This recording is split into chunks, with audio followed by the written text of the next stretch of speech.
No matter the consequences, in the dark, on foot, every day, hundreds sneak into the U.S. for their shot at that well-known American dream.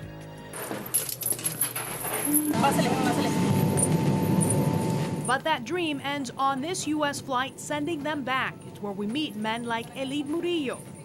I was young when I came to the United States, but when I came, I want to try to do something with my life. Andres Ramirez, same story. What do you want me to do, you know? I gotta think about my family, gotta think about myself, you know. But 26-year-old Roberto Rodriguez wasn't even given a choice. His parents brought him to the U.S. as a 2-year-old. If you talk to me, you wouldn't think I was illegal. I mean, I don't sound like I'm illegal. And in his world, he's not. Instead, he's a good old Texas boy caught between the U.S. and Mexico, back and forth like a ping pong. After my second deportation, my wife and me split up because, I mean, I had to go through. I guess she just couldn't do it by herself. What's worse is that any shot he had of staying in the U.S. legally is gone. This individual could have qualified for a legal immigration benefit at some point.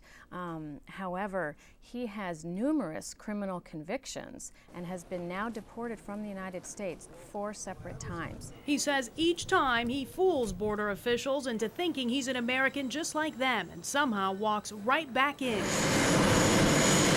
But on this day, he's leaving the U.S., deported with $35, a paper bag with the essentials, and nothing else. Already, it's been a long day. Like the rest of the men, he was detained, handcuffed, and processed before being let go.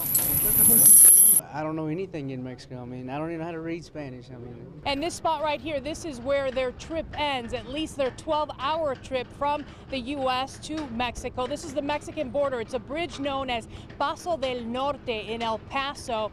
And in many cases, this is actually also where their trip begins, because from here, many of them will be traveling for days to get to their hometown. Con este es la mitad nada más lo que vas a presentar. ¿Tú traes dinero ahorita o no? With no idea where he is or where he's headed, Roberto gets 3 minutes to call mom in the U.S. and figure it out. She was emotional. She said she's just mainly just sad because she can't be here right now. That's when he realizes this time it may not be as easy to get back to Texas. In fact, his mom told him to get as far from the border as possible. Juarez, where he was released, is considered Mexico's murder capital. The weekend before his arrival, more than 20 people were killed. And as soon as she heard my voice and she heard where I was at, she said it's dangerous down here, so I don't know what to expect. And a different warning came from the U.S. government. The next time he's caught, it's a 20-year prison sentence. I'd rather be in federal prison than in Mexico right now. Hard to imagine he's willing to take the risk. For now, he's headed to Monterrey, a city of over 1 million people.